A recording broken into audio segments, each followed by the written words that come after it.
friends. I'm Jeffrey Rosen, President and CEO of the National Constitution Center, and welcome to We the People, a weekly show of constitutional debate. The National Constitution Center is a nonpartisan nonprofit chartered by Congress to increase awareness and understanding of the Constitution among the American people.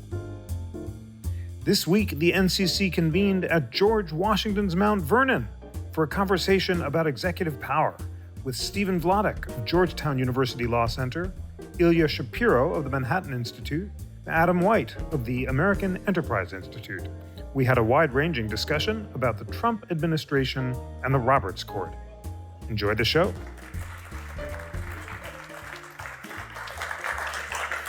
Let's begin with the big historical question that is transfixing the country right now. Is President Trump Julius Caesar or Andrew Jackson? In other words, does he represent the fulfillment of the founders' greatest fears about the consolidation of powers and the subversion of the rule of law? Or does he represent the continuation of a vast expansion of executive authority that's been taken advantage of by presidents from both parties, and in that sense is very much part of a continuation of a historical trend? Steve Vladeck, let's begin with you. Great. Well, thanks for having all of us. It's really an honor to be here. I'm going to give the profoundly unsatisfying answer, both, which is to say that I think that there are features of President Trump's actions over the first 4 months of his second term that you could place on a historical line of sort of broad, slow accretion and accumulation of executive power. For example, control over the administrative state. For example, control over hiring and firing decisions within the executive branch. And then there's a universe of actions that I think are above and beyond any reasonable extension of any prior presidency, including, I think it should be said, President Trump's first term. And so just to, a couple of examples, the to my view, unprecedented efforts to claim control over Congress's appropriations power. The unprecedented resistance of courts, including, I think now we are up to multiple, at least district court orders that the government has just flat out defied in the context of the removal of non-citizens. And so, I think the problem is that it has been so busy a time that you really can place plenty of President Trump's actions into both of those buckets. And indeed, we might not even agree about which actions go into which bucket, but I think there are plenty for both. That's so helpful in setting up the buckets that way, and we'll return to each of them. Adam. Well, thanks, Jeff, and thanks to Mount Vernon and the Presidential Library for hosting us here tonight. I would say first, separate President Trump from the presidency. As Steve pointed out, the presidency has grown, and assertions of presidential power have grown and continued going back decades. Even more than that, I'd say, this country has spent 150 years teaching presidents to think of themselves as our legislator in chief, right? Not all at once, but little by little, starting after the Civil War, Congress has continued to delegate more and more decision-making power to presidents, and in so doing, taught presidents to think of themselves as the decider in chief at a legislative level. That is an old story, and every year it just gets worse. But then when you take a look at President Trump, I would focus on two things. First of all, and I'm not going to parse words here, in so many ways, President Trump acts as a demagogue. And that is exactly what the founders feared. They feared the power of somebody, they would say on horseback, who would come in and stir up the people against other people and seize power. And whether President Trump means it or not, sometimes it feels like he's half kidding when he throws these things out. He governs in the style of a demagogue, obviously, and that's something the founders feared. But there's one other aspect to President Trump's presidency that strikes some themes with the founders. When you read Hamilton on executive power in the Federalist, everybody reads Federalist 70, energy and the executive. But when you read the rest of that part of the Federalist, the part people skip, the flyover country of the Federalist, Toby and I can make that joke because we're both from Iowa. Rachel can too. The founders, Hamilton and Washington and others, they were deeply worried about what they called unsteady administration. Set aside the politics, set aside the rhetoric. Hamilton said in Federalist 71, 72, and onward, he said that the greatest fear he had for our government was the the disgraceful and ruinous mutability of government. That each administration would come in and wipe away the previous one like an Etch-a-Sketch, if they had Etch-a-Sketches back then. And we live in that world, and we have lived in that world now for decades, where every president comes in and wipes away his predecessor's work. That accelerates from presidency to presidency, and it's uniquely well tailored to President Trump's style of wanting to change things, wanting to stir things up, wanting to make deals on the fly. It's the antithesis of steady administration, and in many ways, that might be the most mundane part of what we're talking about here. But from the founding perspective, it was the greatest thing to fear. Hamilton said twice in The Federalist that the true test of a government was its tendency to produce good administration, that was what was going to instill people's faith in government. And that's what I think is most at risk in this style of presidency, just the unsteadiness of it, the chaos of it. Ilya. Well, if we're talking about good administration and what have you, that seems to be every president going back, I don't know how long, everyone gets worse concomitant with the growth of the imperial presidency and the problems therein and the warping of power and Congresses, the great original sin of Madisonian political philosophy and thinking that Congress would be a jealous guardian of its own legislative powers rather than the rise of the party system and just deferring both to its party leader, the president, and seeing the incentive of passing the political buck so it wouldn't be held accountable, ever more so in the era of the modern administrative state where you can just say, I'm passing at best, the Truth, Beauty, and Goodness Act of 2025, and then when some deputy undersecretary of whatever does something that harms a constituent, the constituent goes to their representative and says, no, I voted for Truth, Beauty, and Goodness. It's that guy, go sue him. And so all of that ends up in the Supreme Court. And it's just a huge warping of power. And that's kind of seems to be a one-way ratchet, administration upon administration.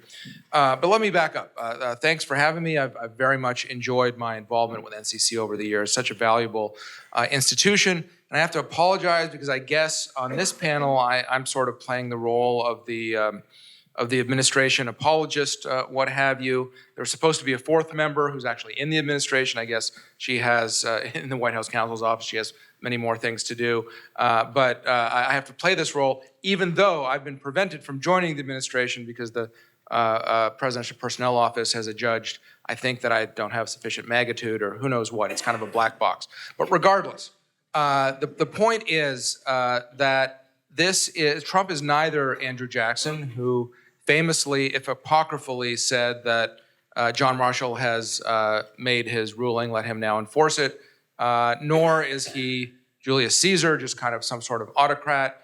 We have constant court rulings every which way. The administration wins some on the merits, it wins some procedurally, it loses some on the merits, loses some procedurally. This is kind of the messy give and take of what's going on. The things that people point to, I get constantly asked, I was having a discussion at my table about, the thing I get most asked about by reporters these days is, are we in a constitutional crisis? How will we know if we're in one? Is it kind of a gradual boiling the frog? Is it an up and down switch? The things that people most point to are, these one-off individuals being removed from the country for the wrong reasons, either without due process or administrative error or what have you, which is fair enough. It's bad, but it doesn't seem like the downfall of the republic. And then these other things that I would personally point to as just brash ignorance or avoidance of the law and prolonging the bipartisan past TikTok divestiture rule, as well as the blatant abuse of the Emergency Economic Authorization Act, the tariffs and all that. But that doesn't match the political narrative because there's cross-cutting ideological positions over this. I guess everybody's kids has TikTok, so they don't want to take a strong stance, even though Congress voted on it, what have you. But at the end of the day, I think what we have is a president who has a definite vision and the legal manifestation of a political cultural vibe shift that is rubbing people the wrong way, particularly at a time when we have the culmination of several trends where divergent interpretive theories or constitutional visions map onto partisan preference at a time when the parties are more ideologically sorted and polarized than since at least the Civil War. Excellent. A fine diversity of views in the first round. Now let us take up the question of the president and the courts. Just this morning, Judge Ho, a great friend of the National Constitution Center, issued an opinion that I just learned about moments before we started, in which he accuses the Supreme Court of tying the president's hands in unprecedented ways. Steve, you're blogging about it tomorrow. First, tell us what Judge Ho said, and then describe more broadly the relation between the president and the courts. Is he threatening to defy the courts in unusual ways? Is he, in fact, defying them in unprecedented ways? Or is this part of the usual give and take? Sure. So I guess we have 31 minutes, so I will do my best. So this is all sort of continuing fallout from the Alien Enemies Act cases that are now proliferating across the country. There's only one district court in the country that did not immediately block President Trump's effort to use the statute. Of the ones that have had cases, it's the Northern District of Texas. That led the Supreme Court back in April to intervene. You guys might remember the sort of 1 a.m, Friday night, Saturday morning ruling, where the justices themselves temporarily blocked the government from removing anyone else under the Alien Enemies Act in the face of news reports that there actually was a bus literally on its way from the Blue Bonnet detention facility in the Northern District of Texas to the Abilene airport. And this has provoked, and then last Friday, the Supreme Court finally published a majority opinion explaining its order from back in April, and that came over a dissent from Justice Alito, joined by Justice Thomas. And what the Supreme Court basically said last Friday was that there was, reason enough to believe that at least some of the folks who were being held in the Northern District of Texas faced the prospect of imminent removal to El Salvador. That there have been difficulties, I think that's an understatement, in securing the return of individuals who have been wrongfully removed to El Salvador, and that those two things together justified preliminary intervention to prevent further removals until the question of legality and due process can be answered. And this, I think, was a relatively reasonable position for the court to take. By all accounts, it received 7 votes, but it has provoked quite a backlash. And Judge Ho, on remand to the Fifth Circuit issued this perfunctory order saying, okay, we'll hustle, we'll decide this case on the merits. And Judge Ho wrote an 8-page concurrence where he accused the majority of showing unprecedented, in his words, disrespect for both the district judge in that case and for President Trump.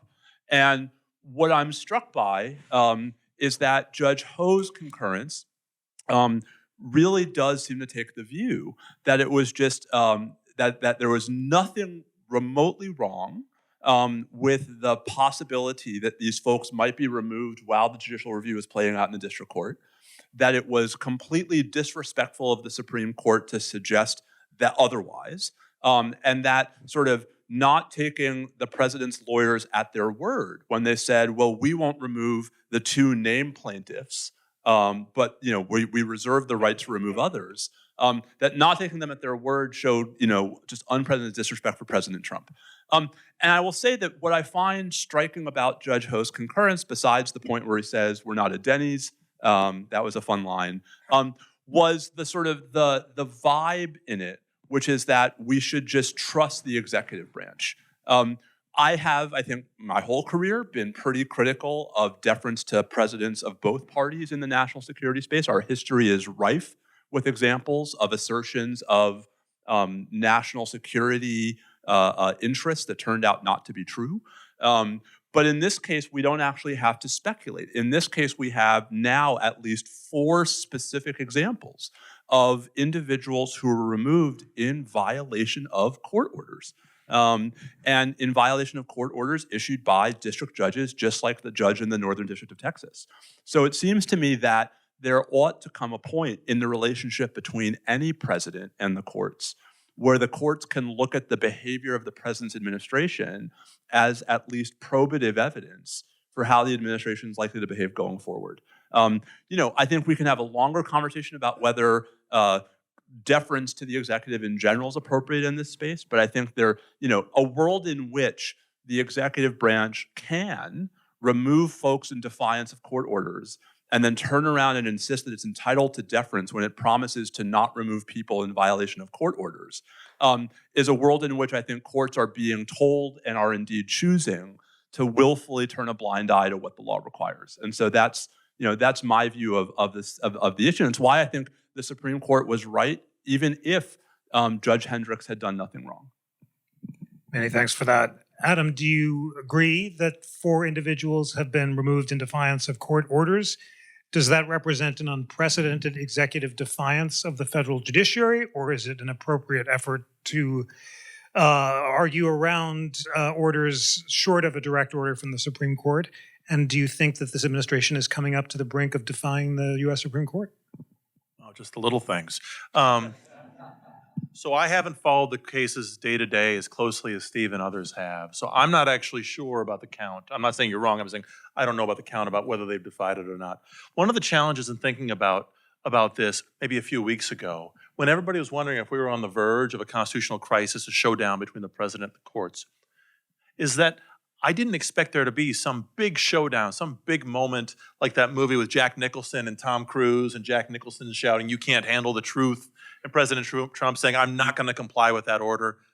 That's not really the way it works. I've invoked that analogy to students, and they stare at me blank-faced. But this is the right audience. I mentioned the Etch-a-Sketch earlier. That's another one that's lost on students The siege is better when Denzel Washington shows up with the writ of habeas corpus and Bruce Willis is the general who refuses to... Okay. What actually happens, though, is you don't have that showdown. You have either good faith or bad faith sort of disagreements between the judge and the government. And the bad faith might run in either direction. I'm not just accusing the government. And sometimes it feels like they're talking past each other, right? The government says, "We're complying with your order." The judge says, "Well, what about this?" The Justice Department, this happened in one of the earlier cases, says, "We don't actually know what your order means. It's written so broadly." And there's this funneling over time normally from ambiguity to certainty as the cases get narrower and narrower, and they provide a lot of off-ramps that can stop short of an outright constitutional showdown. I don't know that we've seen outright defiance so far, other than the litigation around Garcia in El Salvador, where the Justice Department has filed a number of pro forma papers day after day saying we've done the best we can, or we're working on this. It's pretty clear they're not working on this. Well, it depends on what the meaning of facilitate is. Yeah, I thought the Justice Department was totally wrong about that. But to actually answer Jeff's question after 10 minutes of my filibustering, I don't think we've seen maybe more than one example of pretty bad faith defiance that I've seen. Steve could educate me. And I don't think we're going to see it either. I think we're going to see a lot of arguing about the facts on the ground. We're going to see the administration try to run out the clock on some things. And let's be really clear here, the courts are not built to move this quickly. They're just not. And in fact, not to keep hearkening back to the founding, they were built to be slow and deliberative and to be able to actually adjudicate real world facts. One of the challenges of the modern governing environment, where everything comes out of executive edicts, out of governor's offices, and out of administrations, is that it all moves too quickly for a sensible, normal judicial process. And the courts are doing their best to keep up. And they make lots of mistakes, don't get me wrong. But this whole process is deforming the courts as much as anything by forcing them to act in a way that they just were not built to act. Many thanks for that.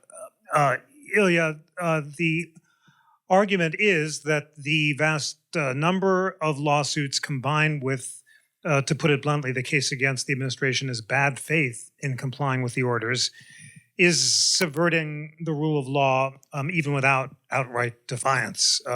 Why isn't that right? Yeah, I mean, Adam sort of danced around this point. Trump himself has said we're not going to defy a court order, but his lawyers are, being good lawyers and narrowing and making arguments of various kinds.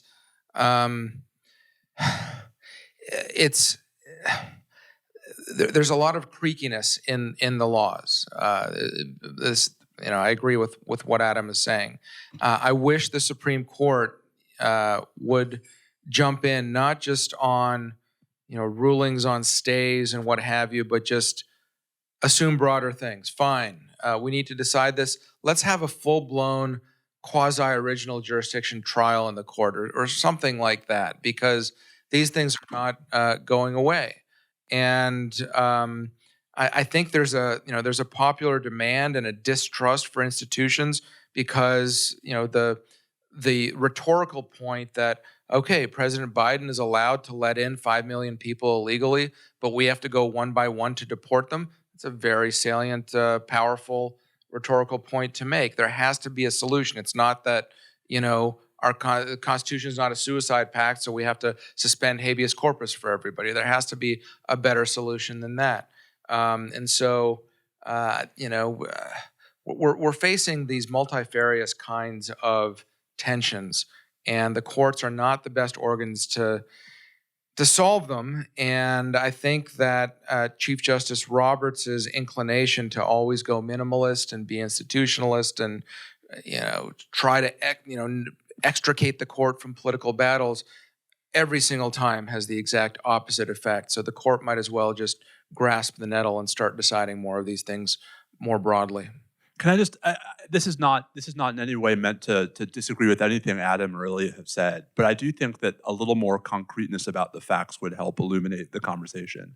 So, in the JGG case, somewhere between 150 and 200 Venezuelan nationals were flown to El Salvador in direct violation, at least according to a probable cause finding by Chief Judge Boasberg, of a temporary restraining order issued by Chief Judge Boasberg. In the JOG... Wait, is this the one where he has proper jurisdiction, or he was adjudged not to have jurisdiction? Because there was the one where we were supposed to file the habeas case. At the time he issued the order, he had jurisdiction. He actually still has the case because he still has jurisdiction over the folks who have been now sent to El Salvador. So that's one. In the JOG case, this is the guy who's known in the media as Christian. He was removed in violation of an agreement he entered with the United States government. That's two. In DVD, this is the case that has been in the news today about a district judge in Massachusetts who specifically barred the government from removing particular individuals to third-party countries. And yet the government put them on a plane last night and sent them to South Sudan. That's three, right? And then there's Abrego Garcia, where the government itself conceded on the record that it had wrongfully removed Mr. Abrego Garcia. And so, I don't, this is again, this is not me trying to play gotcha with anyone. It's just me trying to suggest that, I know it's hard to keep track of the hundreds, literally, of cases that are out there, but there are concrete examples of what I would call much more than just clever lawyering by the Justice Department, but defiance, the likes of which we haven't seen before. Now, it's district courts, and so maybe the theory is that district court rulings aren't as binding as Supreme Court decisions, but that hasn't been our tradition historically. I'll just say, not to keep cutting off the moderator, take the JGG case, the famous Turn Back the Plains case, Judge Boasberg's case, right? Justice Sotomayor had a really great sort of play-by-play, moment-by-moment account of this in one of the orders the court put out. But even if you take at face value her timeline of what's happening, think about this in real time. The administration is in action, loading people onto planes and moving them out of the country at the same time that a hearing is happening at a court a time zone away, right? Even if the Justice Department lawyers receive the TRO while some of the deportations, maybe two of the planes were in the air, one was about to take off, it's not as though the pilots of these planes had, for the lawyers in the room, a pacer account, and they're getting real-time readouts of TROs that are happening. You have to account for some sort of discrepancies in timelines because the government is in motion. And you have judges coming in quickly and trying to issue orders. There's going to be mistakes that are made, even in good faith, even on a policy I totally disagree with. But it's the constant difficulty of the courts trying to keep up with something that isn't built for judicial micromanagement. It's not their fault. It's the administration's fault. So the courts are not built to keep up with this. I'll just say, because I don't want to belabor this, I would encourage folks to read Chief Judge Boasberg's probable cause ruling, which walks through the timeline in even more detail and suggests that some of that was manipulated and generated by the government to allow them to have the exact argument Adam has now presented. Ilya, just to finish this thread, we may have a situation where the government is held in contempt by Judge Boasberg or Judge Kim and others are doing these contempt investigations. And we have attempts to delegitimize the courts, including calling for their impeachment, that led Chief Justice Roberts to intervene and say there's a tradition in this country ever since Chief Justice Chase of not impeaching judges because you disagree with their rulings. Might the combination of the attacks on judges by the administration and the possibility of contempt findings represent something unusual in American history? I mean, we could end up with nobody respecting courts whatsoever, which is not a good scenario. We've just run through a long while of the left wanting to fiddle with the courts and delegitimize them for various ways and pack them because, as if you believe Erwin Chemerinsky, none of the Republican appointees were legitimately appointed and all of these sorts of things. It's a dangerous game we play, and nobody has clean hands, and we can argue about who started it and when. I would argue that it was started under the Washington administration. Here we are in Mount Vernon when one of his Supreme Court nominees was rejected for political reasons, as I detail in my previous book, Supreme Disorder. We're just going to have to muddle through this because, disrespecting courts is the worst of all bad options. I just want to say, for the last 4 years, we've seen a constant stream of invective directed at Judge Eileen Cannon in Florida for people who thought she was being too soft on President Trump in some of the criminal cases. Was it the documents case? It was Judge Kaczmarek, the district judge in Texas, who ruled against the Biden administration in a number of regulatory cases, constantly denounced. The American Bar Association last summer put out a resolution. They didn't name him by names, but they passed a resolution trying to get cases no longer sent to courts like his. They wanted cases routed away from districts like his, and they said that the kind of decisions coming out of his court posed a threat to the legitimacy of the courts. In this era where it's constant showdowns between presidents and courts, the politics become so personalized, and that's a fight judges can't win. I spent a year serving on President Biden's Supreme Court Commission, the Court Packing Commission. Who doesn't love a group project? We spent a year studying this, and I was shocked by the sheer amount of invective for that year that was directed at the Roberts Court and at judges, Trump appointed or otherwise, who folks on the left thought were insufficiently, either insufficiently hostile to the Trump administration or insufficiently deferential to the Biden administration. Steve's gonna have actual facts to set me straight on this. But this is, as Ilya said, a very worrisomely bipartisan and permanent part of our political arena right now. So I certainly agree that people from across the ideological spectrum have, in many cases, lost the ability to differentiate between personal attacks on judges and substantive critiques of their rulings. And I think that's unfortunate.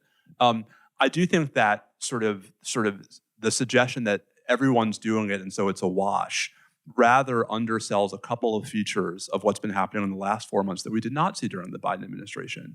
So for example, for all of the invective directed toward Judge Cannon and Judge Kaczmarek, no Democratic member of the House of Representatives introduced impeachment resolutions against any single district judge in the United States during the Biden administration.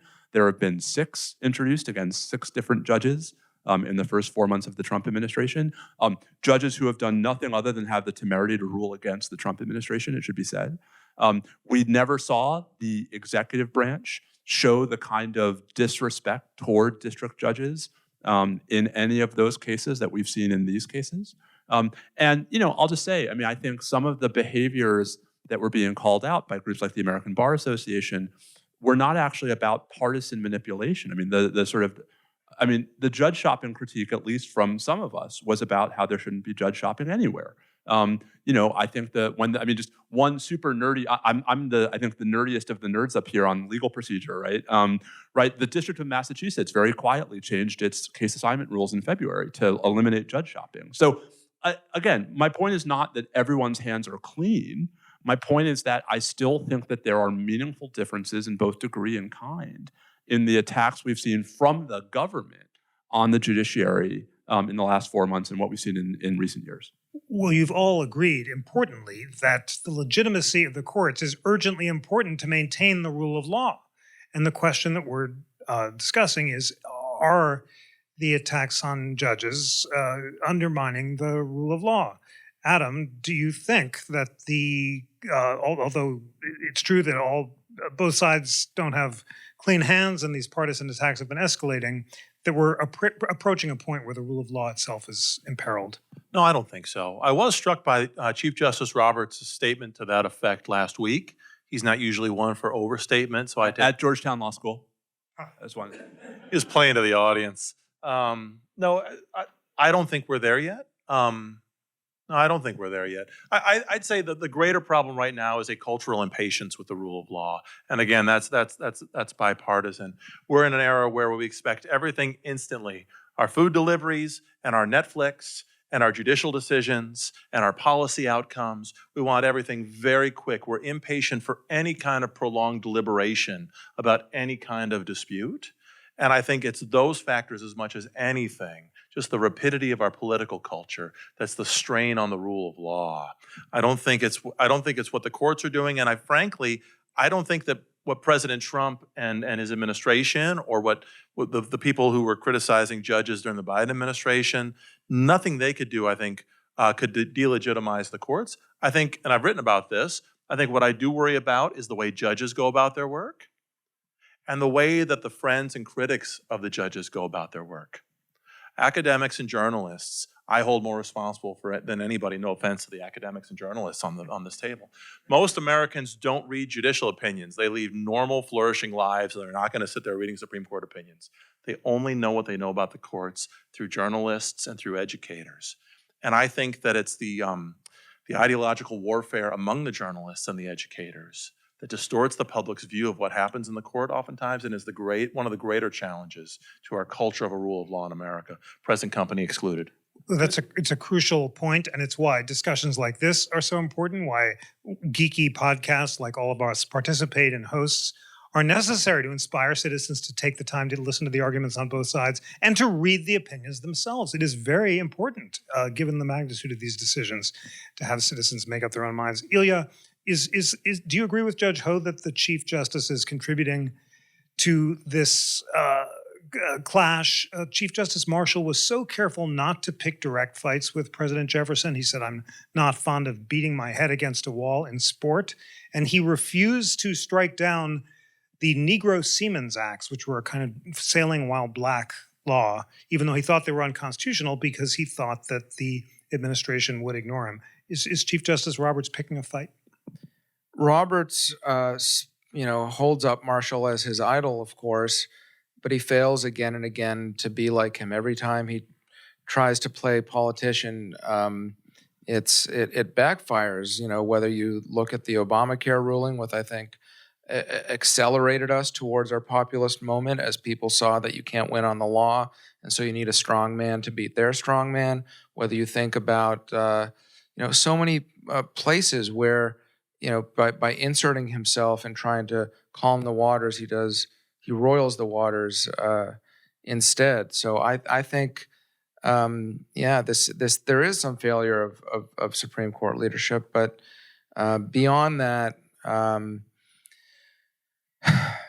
we're at a time of historically low institutional trust more broadly. And even as the Supreme Court and the judiciary has more respect than almost any other institution, certainly in the federal government, it's lower than it was before. Although the Supreme Court apparently has more public confidence now than even before the Dobbs ruling overturning Roe v. Wade. But it's what is historically different is the partisan or ideological disparity in public confidence for the court. And I don't know how we get away from that, because, as I said, there's just strikingly different visions of what different parts of the Constitution mean, what authorities they give. And this doesn't relate so much to the immigration cases now or executive authority over, things like this, but the role of the federal government and the different branches and federalism and these very basic things. We live in two countries this way, and that are all mixed together. We're not talking about geographical splits necessarily, and especially among elites, there's just irreconcilable differences, and the way that media and commentary has been bifurcated, where every source is left-wing or right-wing, except Twitter. X, I think, is the most balanced medium I think that we have anymore. So thanks to Elon Musk for that, if not anything else. But We're definitely in a period of transition. Future historians will see this as an inflection point, I think, in American history. That point about institutional trust is so important. Justice Breyer stopped by the NCC last week and joined the podcast to pay tribute to Justice Souter, who just passed. And Justice Breyer noted that the most striking thing about Bush v. Gore, where he and Justice Souter were together in dissent, was that the country obeyed it, that Gore and the Democrats accepted it, and that there was no violence. And he expressed concern that a lack of institutional trust might lead the courts to be defied, and that all has to do with norms. Steve, I do want to take a beat on the substance. You started off really helpfully by distinguishing between three categories of cases: the unitary executive cases involving control over the executive branch, where you said President Trump might win many of those cases; those involving impoundment, where he's assaulting congressional authority, where he's less likely to succeed; and I think tariffs and immigration may have been a separate category. I was struck on the podcast that both Steve Calabresi, the head of the Federalist Society, and Sam Estreicher, the leading liberal administrative thought that President Trump will lose the tariff cases before the Supreme Court. Without going through all of them, let me ask you this. If the Supreme Court overturns the Humphreys executor case and holds that the president can fire the heads of independent agencies, will that embrace of the unitary executive theory transform executive power in ways that the framers would have been alarmed about, or not? Yes. I think, the framers had, I think, a much more complicated, nuanced view of executive power than the current Supreme Court does. I think it says a lot about where we are, that the only reason why the court hasn't overruled Humphrey's executor yet is because it hasn't figured out how to carve out the Federal Reserve, which, I think suggests that this is not just about pure legal theory. This might be impolite of me, and I apologize, but I feel the need to say a little more about the last question and, the prompt of are we in a crisis, and the suggestion from both Adam and Ilya that things are bad, but not sort of. I will say I teach constitutional law and I teach civil procedure. And we have a government that takes the position that individuals can be removed from this country without any hearing as to who they are and whether they are properly being removed. If that is true and if that is sustained, they can do that to anybody.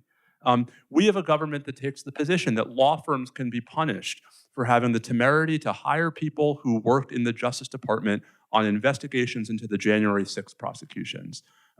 We have an executive branch that is revoking funding from universities because private universities didn't do what the executive branch think they needed to do to combat the executive branch's particularly one-sided view of what anti-Semitism is, right? And it just seems to me that, a world in which all of these arguments were sustained in the courts is a world in which we don't have the legal system we think we have. And so, we can sit up here and say, but courts are blocking a fair bit of that. Well, they're blocking some of it, but, the sort of, there are plenty of folks who have been very critical of the courts for blocking it. And I think, so this is why, I suspect that Adam and Ilya and I are all in violent agreement that the long-term cause of the moment we're in is the abdication by Congress of various responsibilities. We might prefer to see Congress flex its muscles in different ways, but that the sort of the inevitable head-on conflicts between the executive and the courts is a function largely of congressional abdication. I can't get off this stage without making the point that there is something to me fundamental about due process in the American system.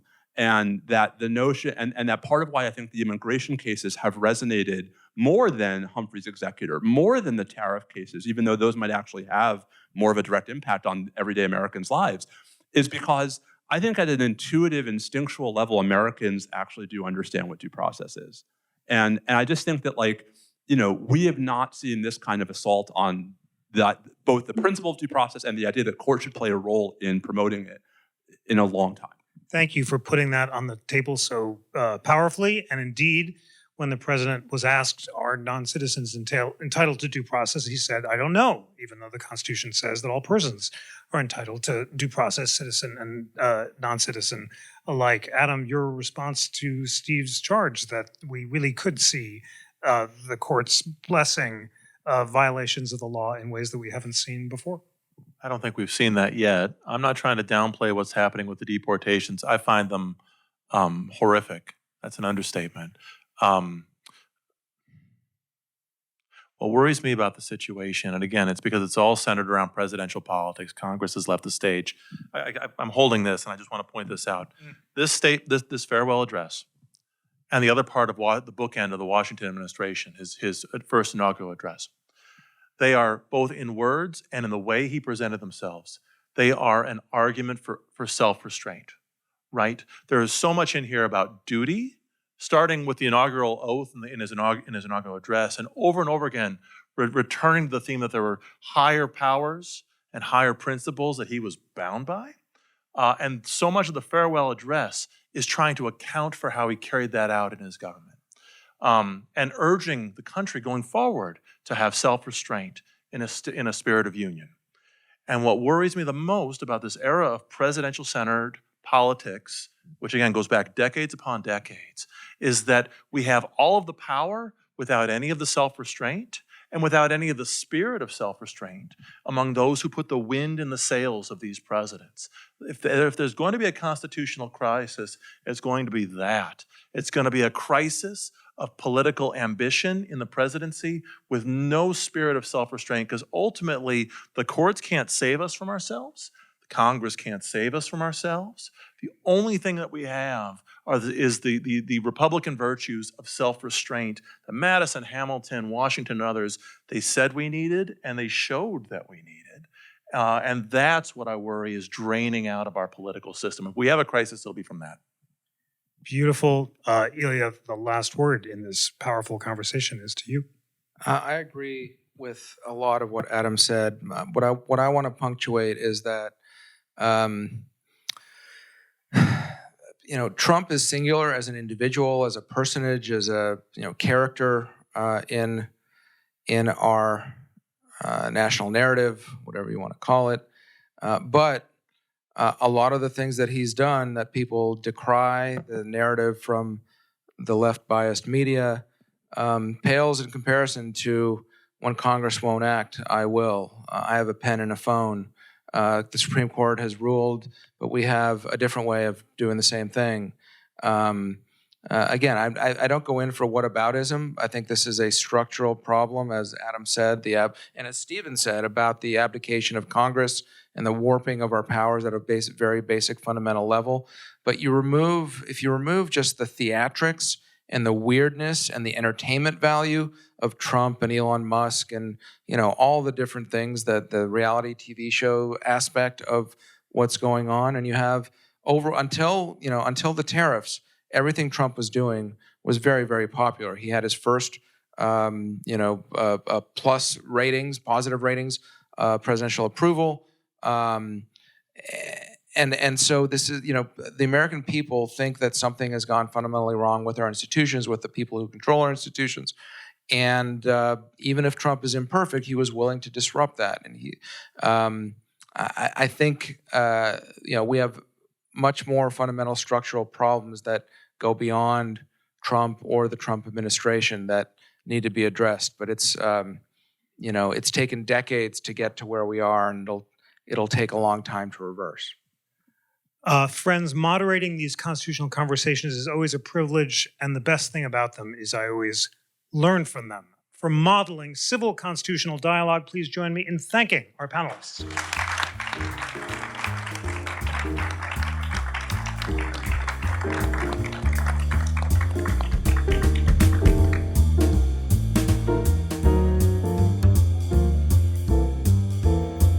This episode was produced by Samson Mostashari and Bill Pollack. It was engineered by Bill Pollack and William Hutchison. Research was provided by Samson Mostashari and Gyuha Lee. Thank you so much to our friends at George Washington's Mount Vernon and the Mount Vernon Ladies Association for making this conversation possible. It was so inspiring to join you at George Washington's home. Please recommend the show to friends, colleagues, or anyone anywhere who's eager for a weekly dose of constitutional debate. Please check out the Constitution 101 course that we launched with Khan Academy at constitutioncenter.org/Con101. Sign up for the newsletter at constitutioncenter.org/connect. And always remember in your waking and sleeping moments that the National Constitution Center is a private nonprofit. This podcast and all our work is made possible only because of the generosity of people from across the country who are inspired by our nonpartisan mission of constitutional education and debate. Please consider supporting our efforts by donating today at constitutioncenter.org/donate. On behalf of the National Constitution Center, I'm Jeffrey Rosen.